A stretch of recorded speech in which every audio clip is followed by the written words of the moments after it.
নমস্কার, welcome to Amazon study. চলে এসেছি টাকা পয়সা যোগ বিয়োগের আবার একটা নতুন এপিসোড নিয়ে। আজকের এপিসোডে আমি টাকা পয়সা আকারে পাশাপাশি দশমিক আকারে যেভাবে প্রকাশ করা যায় সেভাবে লিখে যোগ বিয়োগ দেখাবো। এই অঙ্কগুলো আমি দেখিয়েছি পশ্চিমবঙ্গ প্রাথমিক শিক্ষা পর্ষদ প্রণীত পঞ্চম শ্রেণীর আমার গণিত অঙ্ক বই থেকে 151 পৃষ্ঠার কাকার সঙ্গে হিসেব করি এই চ্যাপ্টার থেকে দেখিয়েছি। প্রথমে চলে যাচ্ছে একটি অঙ্ক করে দেওয়া রয়েছে সেটাতে। অঙ্কটি হলো, আজ আমার খুব মজা, বাড়িতে কাকা এসেছেন, অনেকদিন থাকবেন, আমার আজ স্কুল ছুটি, আমার কাছে 4 টাকা 50 পয়সা আছে, কাকা আমাকে 15 টাকা 50 পয়সা দিলেন, এখন আমার কাছে মোট কত টাকা হলো। তাহলে এবার মোট কত টাকা বের করার জন্য আমাদেরকে যোগ করতে হবে। তো লিখছি, আমার কাছে আছে সমান সমান 4 টাকা 50 পয়সা, আর কাকা আমাকে দিলেন সমান সমান 15 টাকা 50 পয়সা। পয়সাকে পয়সার সাথে যোগ করব আর টাকাকে টাকার সাথে যোগ করব, তারপরে দেখা যাবে। 50 পয়সা 50 পয়সা যোগ করলে আসবে 100 পয়সা, আর 15 আর 4 টাকা যোগ করলে আসবে 19 টাকা। 100 পয়সাকে আমরা 1 টাকা হিসেবে লিখতে পারি, তার মানে 19 যোগ 1 টাকা সমান সমান 20 টাকা। তাহলে উত্তর, আমার কাছে এখন 20 টাকা হলো। এবার এখান থেকে আমরা কি বুঝলাম? 4 টাকা 50 পয়সাকে আমরা কি লিখতে পারি? 4 টাকা 50 পয়সা সমান সমান 4.50 টাকা। আমরা 50 পয়সাকে আমরা লিখতে পারি কি 0.50 টাকা। তাহলে 4 টাকার সাথে সেটা যোগ হলে হবে 4.50 টাকা।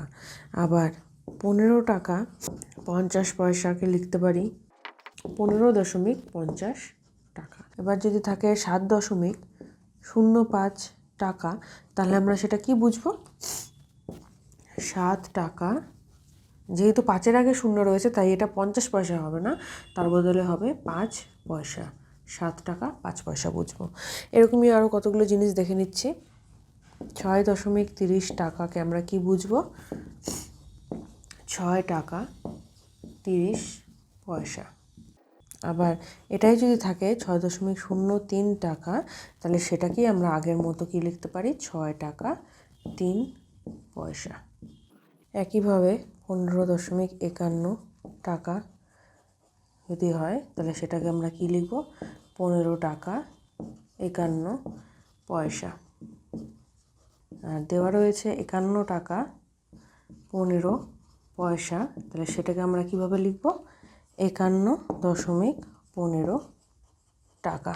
একইভাবে আরও কতগুলো দেওয়া রয়েছে, সেগুলো আমি উপরে মুছে লিখছি, নিচে আমার জায়গা হচ্ছে না। আরও রয়েছে 80 টাকা 8 পয়সা, এটা দেওয়া রয়েছে। তাহলে সেটাকে কিভাবে লেখা যাবে? দশমিকে 80.08 টাকা। 14 টাকা 40 পয়সা, সেটাকে কিভাবে লেখা যাবে? 14.40 টাকা। আর রয়েছে 21.08 টাকা, সেটাকে কি লেখা যাবে? 21 টাকা 8 পয়সা। এবার চলে যাচ্ছি 2 নম্বর অঙ্কে। 2 নম্বর অঙ্কে বলা রয়েছে, বাবা বাজার থেকে 17 টাকা 80 পয়সা 17.80 টাকার বেগুন, 25.70 টাকার পেঁয়াজ, 12 টাকার লেবু কিনেছেন। বাবা কত টাকার বাজার করেছেন? প্রশ্নের অঙ্ক, তাই লিখে করছি।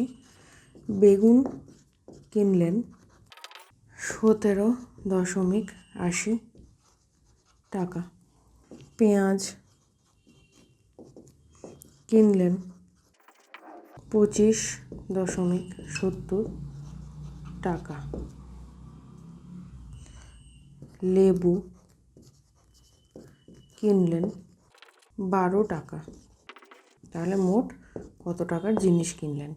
8 আর 7 যোগ করলে হবে 15, 0 0 যোগ করলে শূন্যই থাকে, টাকা লিখে দিলাম। দশমিকের এপারে হবে 7 8 যোগ করার পরে 15, হাতে 1 থাকলো, সেটা 2-এর সাথে যোগ হবে, 2 একে 3, 5 3 8 আর 7 15, আবার 1 রয়েছে, 1 আর 1 2, 2 আর 2 4 1 5, তাহলে 55 টাকা 50 পয়সার জিনিস কিনলেন।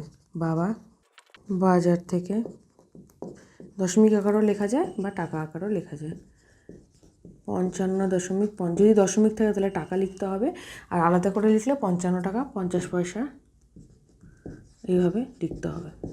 জিনিস কিনেছেন। চলে যাচ্ছি 3 নম্বর অঙ্কে। 3 নম্বর অঙ্কে রয়েছে শম্পা দোকান থেকে 25 টাকা 50 পয়সার খাতা, 5 টাকা 50 পয়সার পেন, 120 টাকা 50 পয়সার বই কিনলো। শম্পা মোট কত টাকার জিনিস কিনলো? খাতা কিনলো 25 টাকা 50 পয়সা, পেন কিনলো সমান সমান 5 টাকা 50 পয়সা, বই কিনলো সমান সমান 120 টাকা 50 পয়সা। সবগুলোকে এবার যোগ করব। 3টে 50 যোগ 5 5 10 আর 5 15, হাতে থাকলো 1, 5 আর 1 6 আর 5 11, হাতে থাকলো 1, 2 আর 1 3 আর 2 5, 1 1 রয়ে গেল। তাহলে উত্তর শম্পা মোট 151.50 টাকার জিনিস কিনলো। কিছুই না, আগে টাকা পয়সা আলাদা আলাদা লিখে করা হচ্ছিলো, এবার সেটা দশমিক আকারে লেখা হচ্ছে। মোটামুটি যোগ বিয়োগের যা ছিল নিয়ম সেগুলো তো সব একই রয়েছে। এরকমই আরও ভিডিও নিয়ে আমি আমার পরবর্তী এপিসোডগুলোতেও হাজির থাকবো। আজকে ভিডিওটি কেমন লাগলো সেটা অবশ্যই কমেন্ট করে জানিও। এরকম ভিডিওর জন্য অবশ্যই চ্যানেলটি লাইক এবং সাবস্ক্রাইব করো। সাথে থাকো, দেখতে থাকো অ্যামাজন স্টাডি।